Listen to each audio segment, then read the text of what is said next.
Hi. So, all about anger. Before we go into anything intelligible, I just wanted to make a personal connection with this that I would have not put in so much effort into researching this if it had not been that anger has consequence.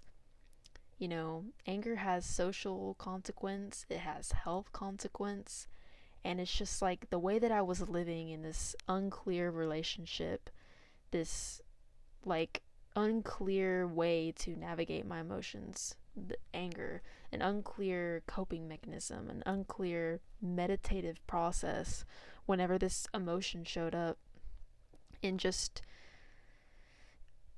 unsure how to act when it came up, versus knowing how to act, or versus leaning on something that you can depend on that works for you to release your anger and to express your anger and to not have that consequence, not have that guilt afterwards, right? So this is how it came about. Anger has consequence. We've all experienced that feeling of maybe like regret or guilt, health effects on the body, whatever it might be. What there's always something pushing somebody to work on anger. And I literally think that we should all know very clearly how we uniquely manage anger. So this video will be like really how I manage my anger, but it's come from observing the self. So we're all a little different, especially in what makes us feel better. Um, but but yeah, and I guess also too, I wanted to add that as a girl, would I say that it's very important for a girl to know how she manages her anger and how she manages this kind of messy and flighty emotion, because I've never liked the way that I feel out of control. I've lost my composure and I've lost my femininity whenever I express anger. You know, really, like, I am my best self when I feel my most feminine, and anger is one of those things that completely like destroys my femininity and destroys, not like destroys, but what like brings me out of femininity, because it's like anger is protective. It's like men can thrive on anger um in ways that we can't. And especially, maybe not even, it is socially, but like I said, with the body too. Like, if you're a woman, I would say definitely like look into anger management, or just look into ways to be mindful of your anger for um health benefits, if not social. you know if not social, then definitely health on the body, right? Doing cycle syncing. We ladies are like emotional as it is anyway. That's just kind of my personal little thoughts on it. So let's get into it. So, of course, there's a preface that the following steps would not be possible if we did not have a careful, considerate, and grateful relationship with our anger, and or like and that type of attitude towards anger. Um, Careful, considerate, and grateful. So here are some mindful meditatives about anger. So this is kind of like changing the relationship that you have with anger. So first, this is my favorite one. This is my favorite one to remind myself, and literally you can meditate over this. But like when I say meditate, it's just something that you can just keep in mind to wire your brain differently when you think about anger. So here, my favorite one. Nothing and no one can love you like your anger does. So your anger chooses you, it stands up for you, it initiates change for your sake, it loves you, okay? No emotion is a bad emotion. Like, what you are feeling, the anger that you're feeling, isn't wrong. And I love this. It's like if what you feel, if what you felt was really wrong, then why would it exist?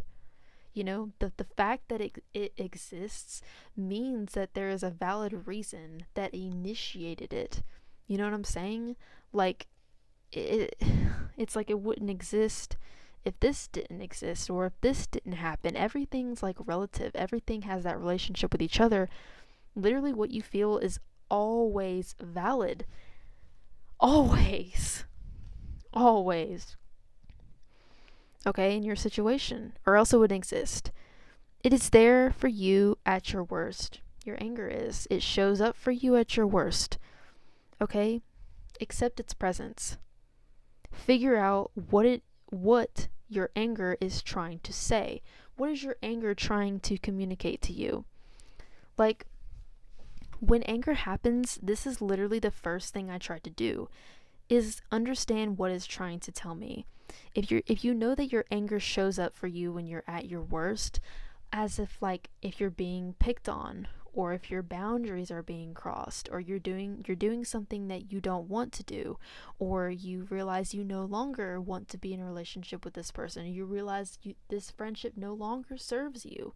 You realize you're changing and you're evolving, and oh, I'm better than this, or the list goes on. Your anger is showing up. What is it trying to tell you? And anger gives us, like, heart beating in the chest. It gives us energy. It keeps us awake at night. It's giving us this energy to do something about our situation. So listen to it. Take a step back and be like, what do I need to do? Like, I'm feeling angry right now. Angry, like, this anger is giving me a confidence, and it's giving me this confidence to do something. What is it? Like, what must I do? What must I act on? Because it's valid. You don't need anybody to tell you it's valid. The fact that your anger exists means it's valid. So there's first. Second, meditative, is that the anger is released. The anger can only be released. It cannot be expressed. This is what a lot of people don't understand. They think that anger is something to be expressed. They think that anger is like a social thing that they must let out or let everybody know about. But really, in a healthy way, anger should be something that you feel like sort of privately, because it's your own little superpower, and you keep your power to yourself. So you cultivate your anger, and you bring it with you to go meditate, and you bring it with you to think your life over, right? Why am I feeling angry? What can I do about it? What is it trying to tell me? You keep your little power to yourself, and you release it in different ways, because it's like when our anger is expressed, especially socially, it is no longer a power. It becomes something for people to be angry back at us, and we lose our power. Guilt is caused, and then we start to think that our anger is not valid, and we create this insecure relationship with our own emotions, rather than, if you find a way to release it in a healthy way, you're validating yourself, you're giving yourself time, you're welcoming anger into your headspace, and you're not letting anybody on the external change the idea of what you're feeling. You know what I'm saying? Because it's like every time if I express anger and I get in an argument with somebody feeling angry, it's like I start to question my own emotions. Don't put yourself in a position to question what you feel. Give it time. Release your anger instead. Don't express it. Anger should not be a social thing, because then it's misconstrued and it's misunderstood. It cannot be a social thing. It's an inner power. Like, I really hope that resonates. Like, I really hope that makes sense.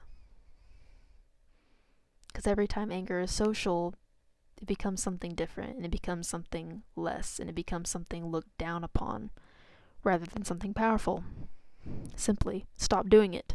Stop expressing your anger socially. Release it first. Okay, second, you have never been proud of yourself after using anger to hurt or persuade another. That's sort of what I just kind of explained, that anger should not be a social thing.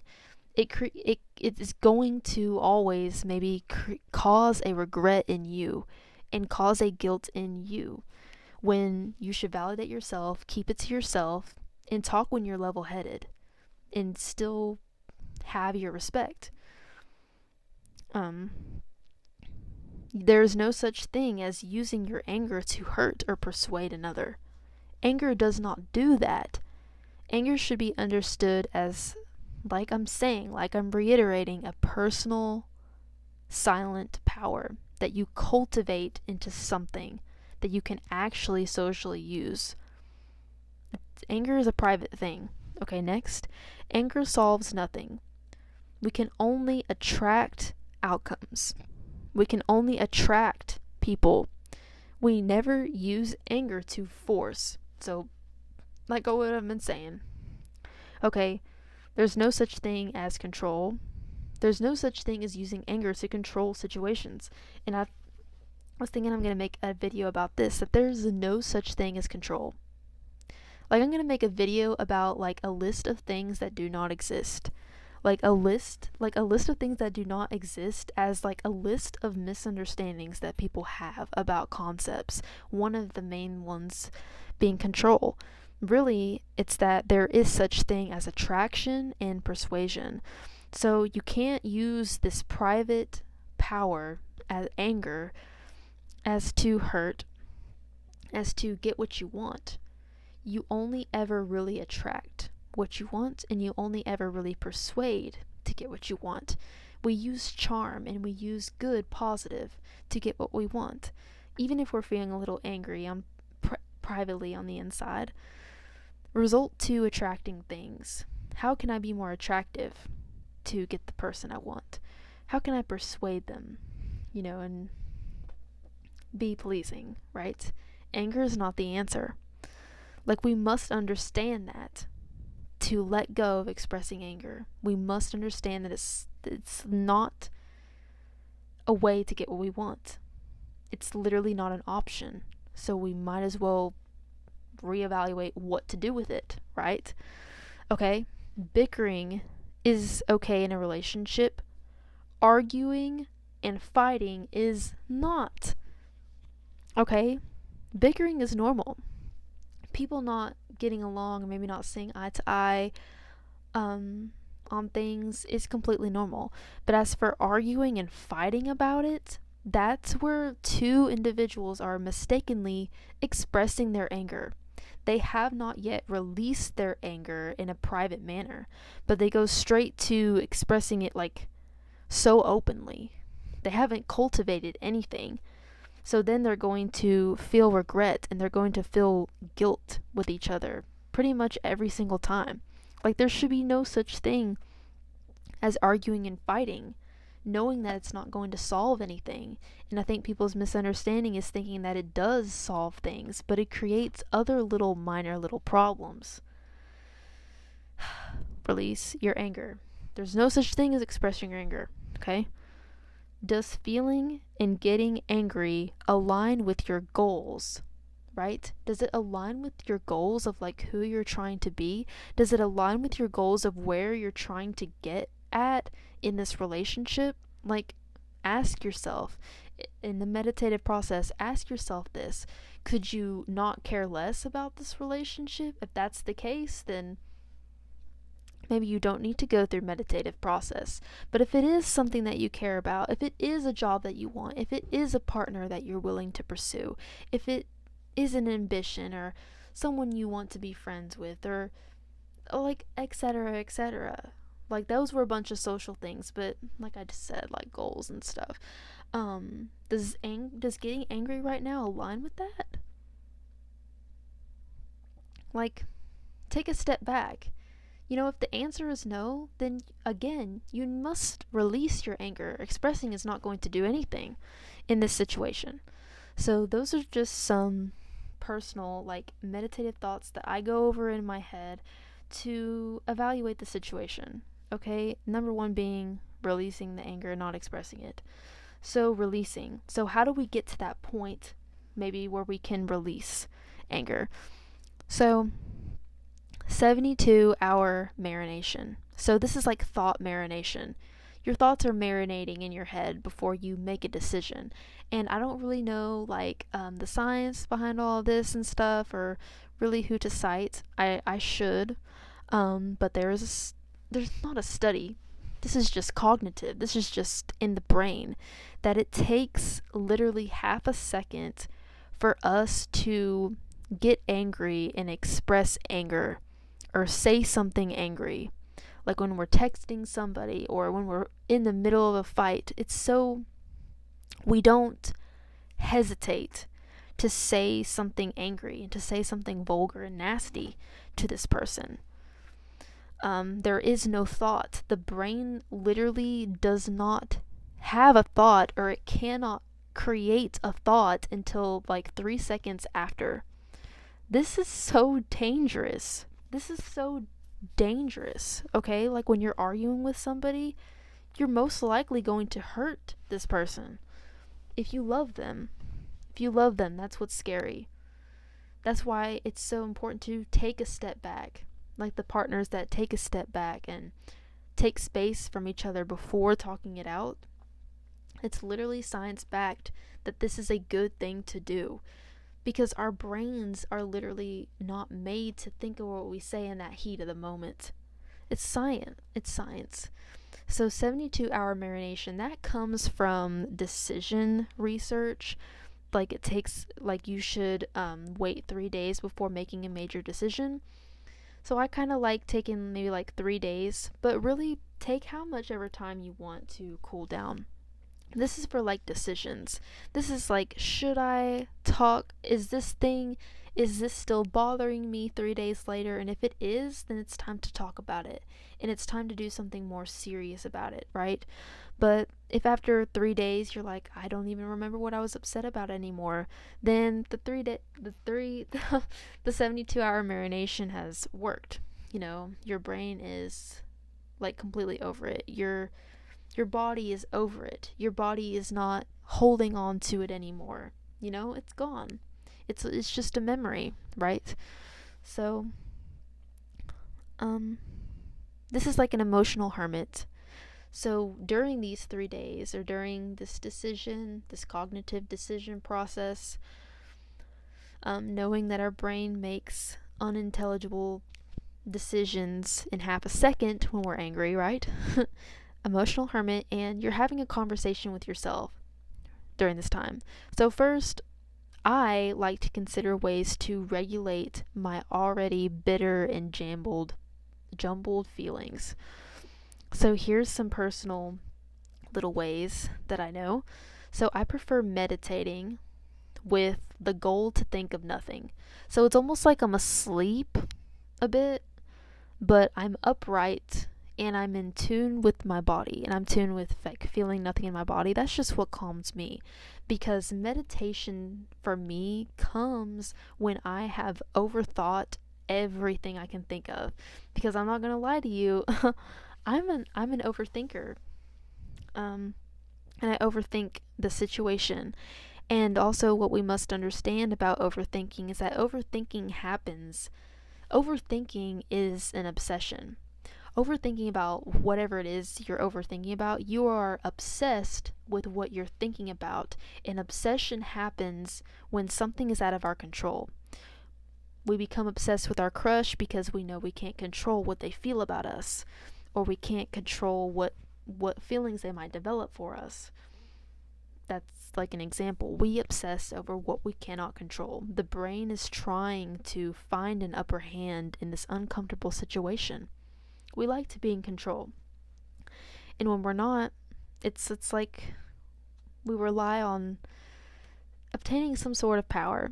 So be mindful that is what's happening when you're overthinking.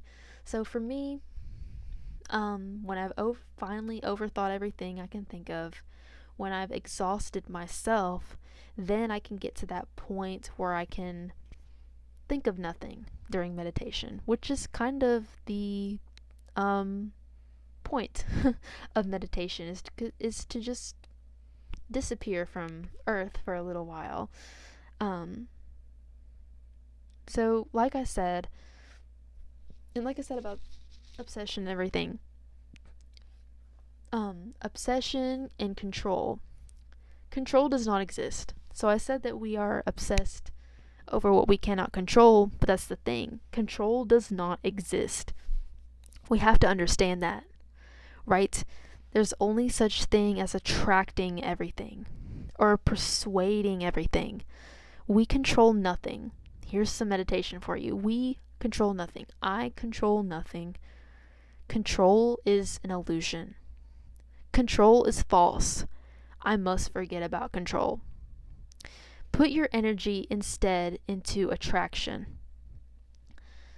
This could go for anything, right? I can't control what these people think about me. I can't control if my partner loves me.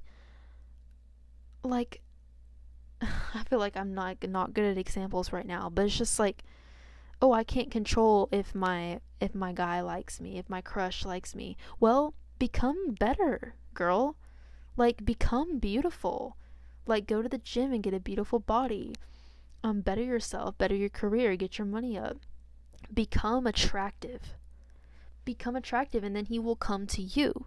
There's no such thing as you controlling and you complaining to him or you expressing to him your want for control, because control doesn't exist. I need to make a video about that so bad. Like, but it's not just control. It's just like every little thing. Some little things that don't exist. So meditating, if I get to the point to think about nothing. Watching movies, like watching comfort movies to get your mind off things. So the thing about comfort movies is that you've watched these movies multiple times. So when you're watching them, you are aware of what is going to happen. So I feel like in the brain, when your brain knows what's going to happen, it's more focused a little bit. Because it's like a rehearsal almost. It's like a memory rehearsal, and you become more immersed in that. And if you can expect the emotion that you're going to feel off of this movie that you've watched so many times, it scientifically works as a good way to emotionally regulate.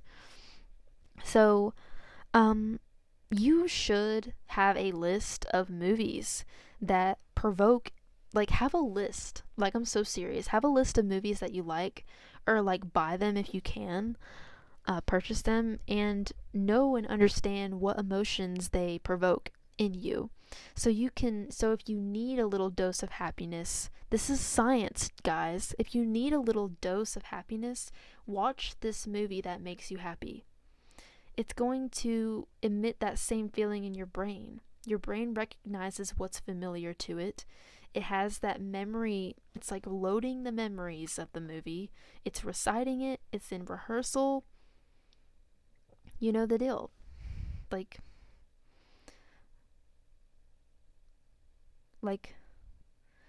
you know what I'm saying. So that's a good method. It's science backed. Purposeful memory loss. So, this sounds really harsh, but for purposeful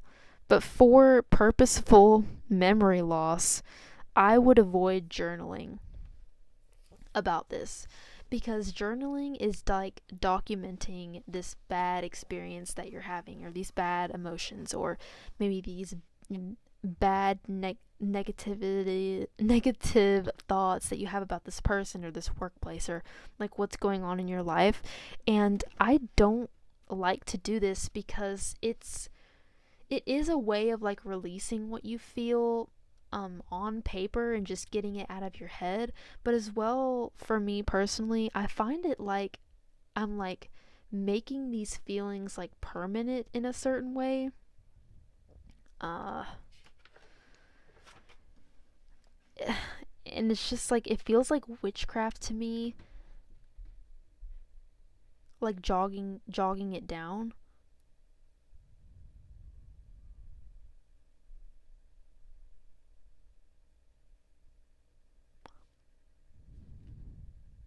hold on. It's like manifestation.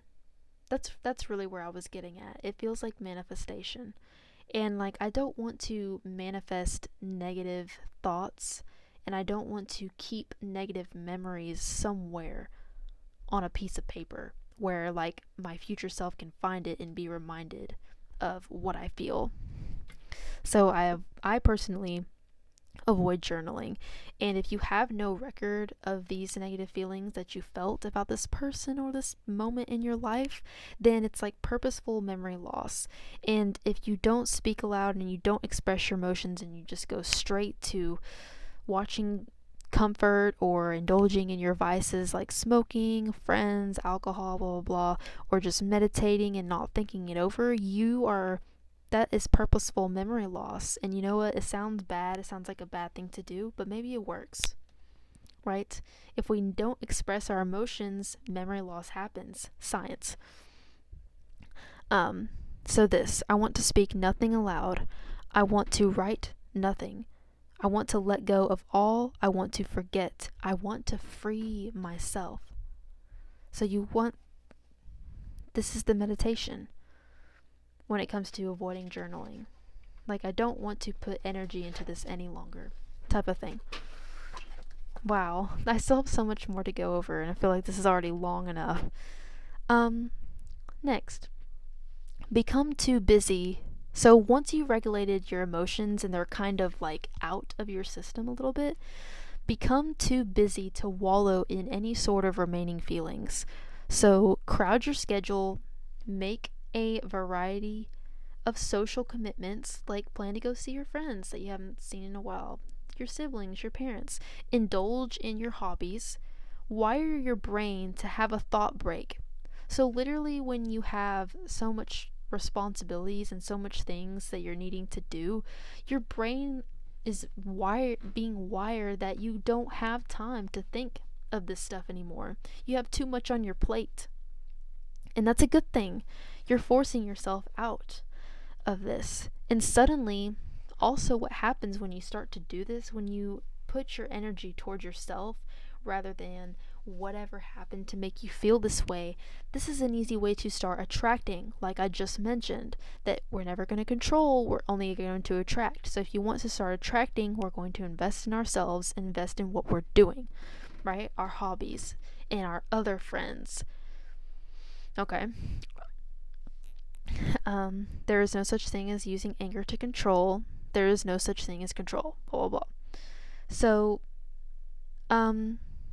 now we're completely cleared of our feelings. So this is still during the 72-hour marination. So consider your environment and consider your current situation. So this is kind of like a self-reflection that we can do. So we're completely clear, right? So now we need to think about the basic things. Do some self-introspection. Do a self-check-in. Have I eaten? Have I been eating? Good. Have I drank enough water? Have I been drinking enough water? Have I been sleeping good? Have I been exercising? This is like the basic stuff. Basic stuff to regulate our body. It's to be healthy, which is in relation to what we're feeling, okay? But here's some more complicated or overlooked things, okay? Do you speak to loved ones enough? Okay.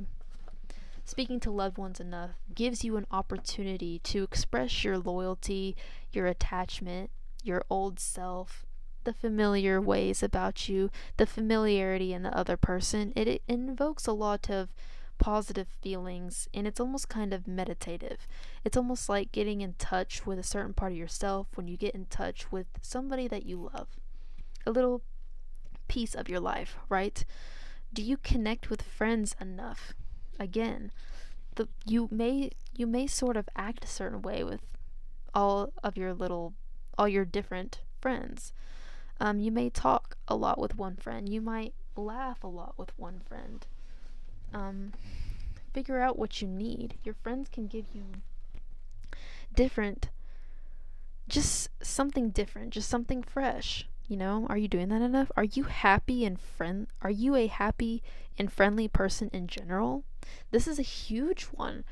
You know, if you are talking to loved ones and your friends, like you're speaking love, and then with your friends you're speaking humor, and you're doing that a lot, like you are what you do all the time. You are what you do every day. You are what you do a majority of the time or often. So what are you doing often? What positive things are you doing often? You're talking to your mom often. You're giving her that time of day. Are you talking to God often? Are you going to church regularly? You are what you do all the time. And if you're upset all the time, and if you're mean to others all the time, or you're cranky with others all the time, then you are going to be that. You aren't going to be someone that can express happiness out of nowhere if usually you are upset and you're unregulated. So, what are your sources of happiness? Like, ask yourself this: what does make me happy? What can I rely on to make me happy? Do you have an animal that you can show love to? Is there like dancing? Is there something you really like to do? Something that gives you a confidence boost, like posting pictures of yourself on Instagram, get a lot of likes? What is something that's going to make you happy? Like, whatever it is, you seriously need to indulge in that for the sake of your health, in the sake of like your anger not getting to you so bad. Do you regularly pray and recite gratefulness and be humble and tell God that you don't know what you're doing and you want him to take the lead? Humbleness. Thank him for everything that he's doing and tell him that you trust him. I love the humbleness. And I love praying about being grateful and that I'm completely grateful and satisfied and ready for other blessings that God has. Praying is so powerful. Do you listen to vulgar music? This is kind of, I feel like, a little off topic, but still. Do you listen to vulgar music? Like, I feel like vulgar music and music talking about violent things puts thoughts in your head that you aren't realizing. That you're realizing, like, these angry, vulgar things that they're saying in these songs is normal. That that's the way everybody feels about their girlfriend. Every guy feels about their girlfriend. Is that the way every guy feels about their friends? Backstabbing? Like, or violence in streets? Like, are you being exposed to happiness and happy thoughts and a happy way of life? What are you exposing yourself to? Okay, do you read negative news? You're exposing yourself to all the negativity of the world? Are you exposed to the arguments, hostility of others? Like, are you exposed to, like, partners that are having a bad time in their relationship, or that talk bad about each other? Or your friend is in a relationship and she talks bad about her boyfriend to you? What are you being exposed to? And recognize that if something is positive or negative and how it's affecting you, protect yourself. Like, we don't protect ourselves enough. We don't recognize what's bad for us enough. Okay.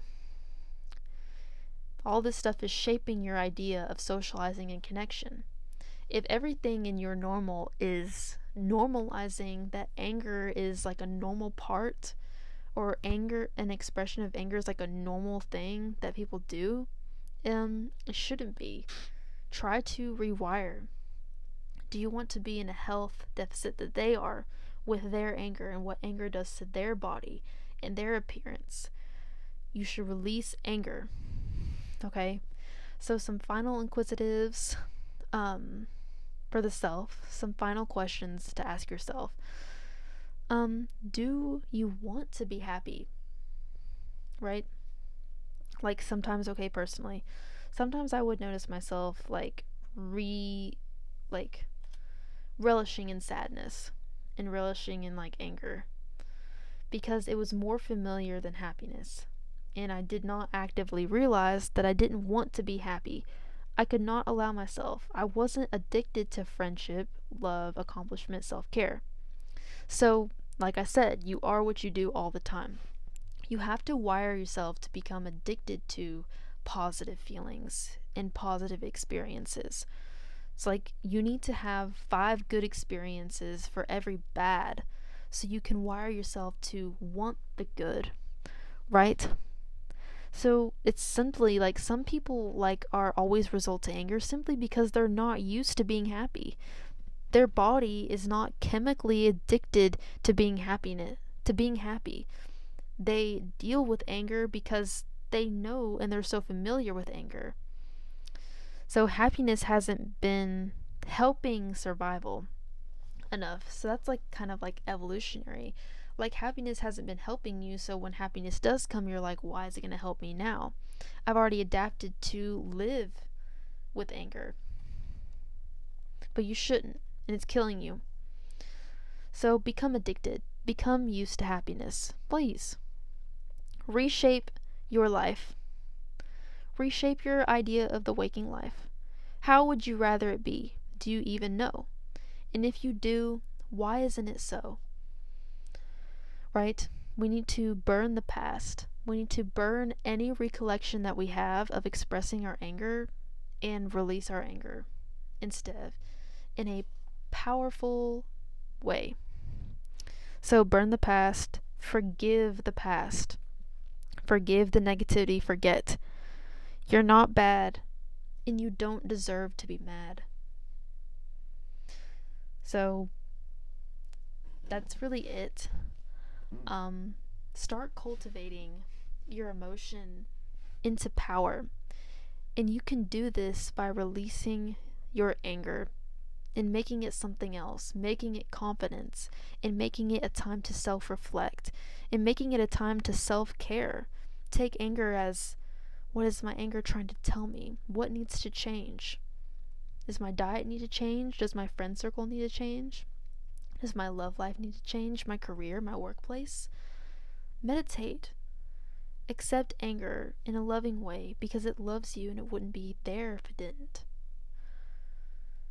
Stop expressing anger and giving an opportunity for someone to make you feel bad and guilty about your anger.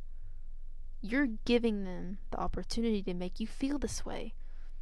Don't give it to them. Keep it inside. You're not bad, and you don't deserve to be mad.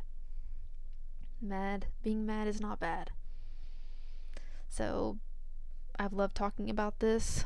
I feel like it's just a great mind change, a great way to evolve the mind, and everybody should have a relationship, a very clear understanding about how to navigate their anger. This is a crazy long video, so I'm going to end it right here, but there's just so much to talk about. So, hope you guys liked it, and bye.